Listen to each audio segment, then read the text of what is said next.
Selain itu, kita juga meminta kepada seluruh bapak-bapak, ibu-ibu semua untuk bisa lebih aktif dalam berdiskusi, begitu nanti di sidang komisi maupun sidang pleno, untuk mengeluarkan seluruh pendapat dan pengalaman-pengalaman di lapangan terkait seluruh problem petani di Indonesia.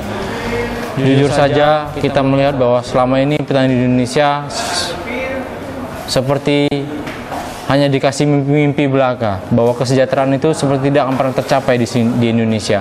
Maka dari itu kita berharap bahwa rekomendasi yang kita hasilkan nanti dapat kita sampaikan kepada pemerintah Republik Indonesia untuk bisa segera dilaksanakan demi mewujudkan mimpi kesejahteraan petani Indonesia.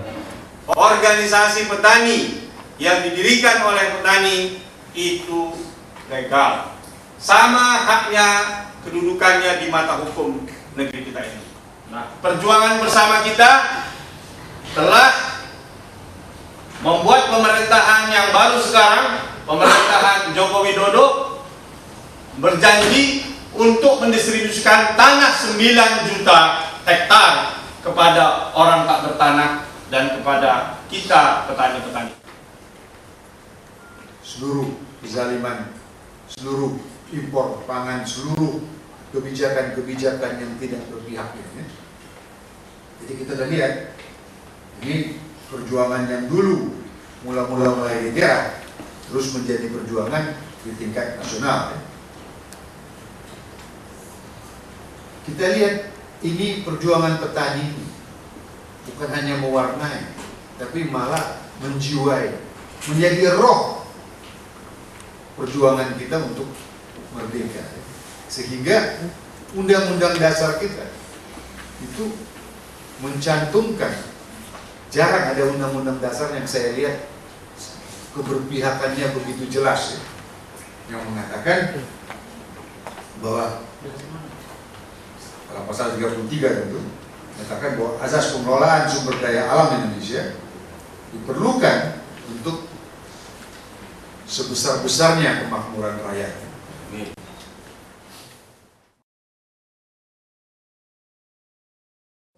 Nawacita atau RPJMN juga yang menyebutkan bahwa pemerintah akan melakukan reforma agraria, kemudian membangun dari pinggiran, mempercantik desa melalui anggaran dan lain sebagainya. Nah, itu yang mungkin nanti kita diskusikan lebih jauh ya. Atau reforma agraria sejati itu juga sekaligus menyelesaikan pola relasi di tingkat yang paling bawah, yaitu tingkat rumah tangga. Lalu di dalam SIDO ini sudah diratifikasi oleh pemerintah Indonesia melalui Undang-Undang Nomor 7 Tahun 84. Itu undang-undang yang menghapuskan diskriminasi, undang-undang yang menghapus diskriminasi terhadap perempuan dalam segala bentuk ya, memperoleh pekerjaan, memperoleh tanah, pendidikan, kesehatan, dan lain-lain. Lalu kemudian juga ada amanat Inpres nomor 9 tahun 2000 tentang pengaruh utamaan gender, dan di RPJMN itu juga diamanatkan tentang 2015 sampai 2019 tentang kesetaraan. Ini sudah ada amanat-amanatnya yang jelas. Tetapi yang terjadi di lapangan justru lahan itu katanya kan untuk menyebutkan tanah. Yang terjadi apa? Yang saya sebutkan tadi itu bahwa tanah justru makin kurus, makin rusak, dan produksi itu kali itu. Jadi grafik penggunaan pupuk kimia itu naik dari tahun ke tahun, tetapi produksi dan kualitas tanah berbanding terbalik. Nah, itu kondisi di lapangan. Terus juga penggunaan pestisida tentunya. Pes itu aman, sida itu membunuh. Kalau dibunuh harusnya kan mati ya. Sekarang kita lihat 5, 10, 20, 30 tahun yang lalu, hama bisa kita hitung, mungkin hanya 2, 3, bahkan tidak ada. Dan jenis pestisida hanya 1, 2. Sekarang kalau kita datang ke toko pestisida sudah sulit membedakan karena terlalu banyak jenisnya. Jadi jelas Undang-Undang Pokok Agraria, Undang-Undang Perlindungan Pemberdayaan Petani, dan masuk lagi di dalam RPJMN ada angka 9 juta hektar tanah yang akan coba didistribusikan kepada petani. Walaupun angka itu masih kita terus desak. Karena ternyata dari 9 juta itu, yang 4,5 juta itu ya sertifikasi tanah-tanah yang sudah lama, sudah dikelola, ya tinggal disertifikatkan saja. Yang kita inginkan kan adalah justru meredistribusikan justru tanah-tanah yang menjadi objek reforma agraria, misalnya tanah-tanah kelebihan, tanah-tanah terlantar, tanah-tanah absente. Kita kemampuan produksi kita 5,28 ton per hektar. Saya ingin mengkonfirmasi data ini mungkinan valid atau enggak.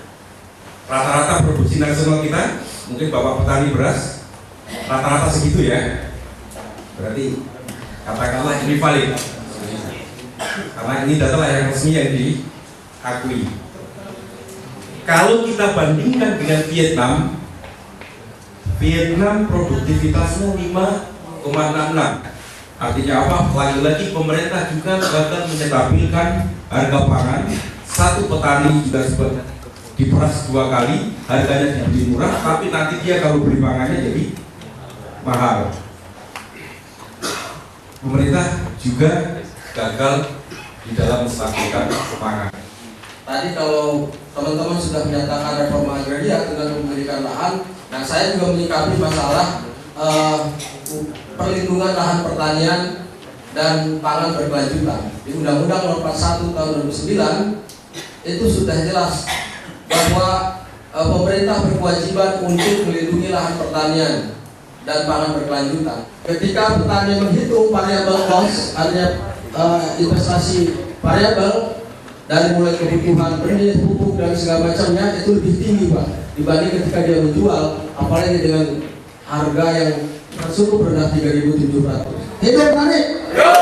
Terima kasih. Wassalamualaikum warahmatullahi wabarakatuh.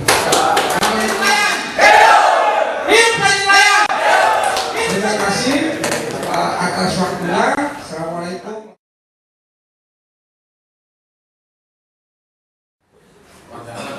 Panjang ya, oke, 15 menit buat bicara, nanti selebihnya tanya jawab.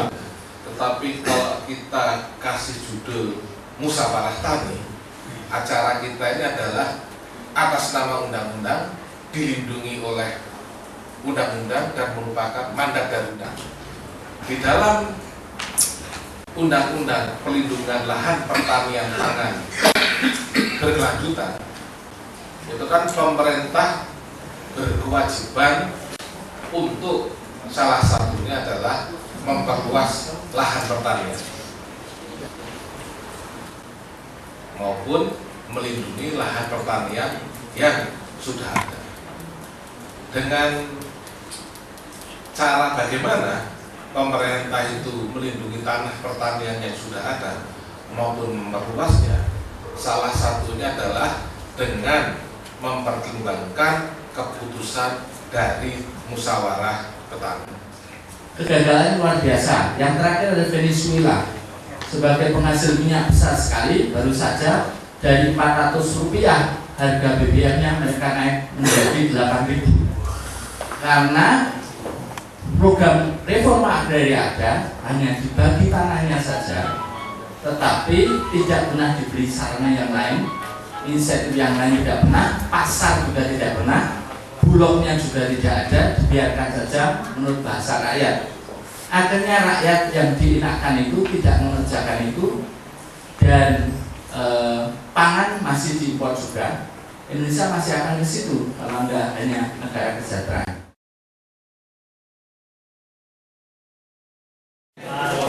Komisi D, rantai kedaulatan pangan, produksi, distribusi, cadangan pangan dan konsumsi.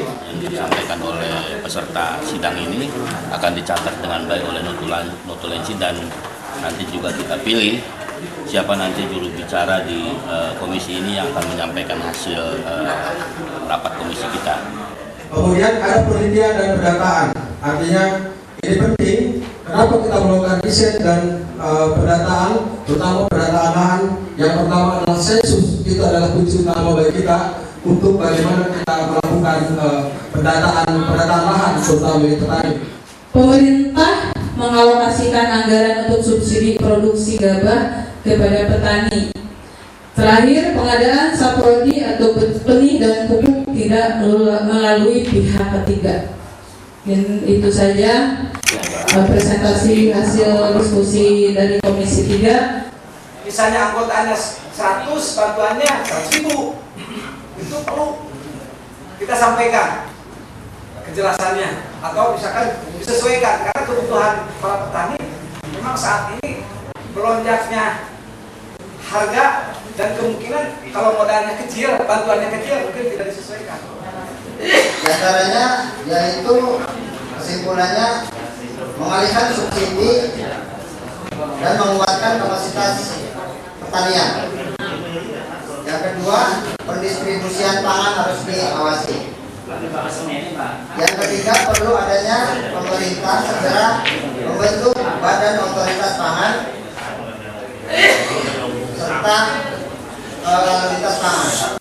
Nanti dari hasil sidang komisi ini akan dirumuskan ulang oleh tim berumus, merangkai semua hasil-hasil ini menjadi satu kalimat yang akan kita berikan kepada pemerintah dan juga yang akan kita jadikan sebagai pegangan buat penguatan.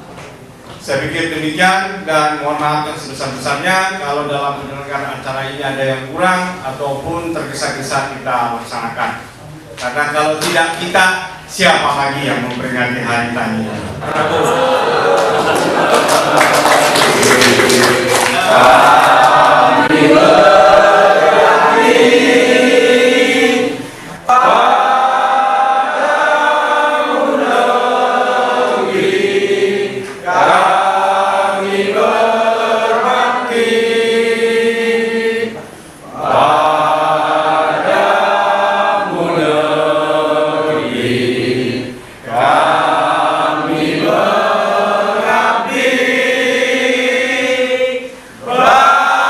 Amin.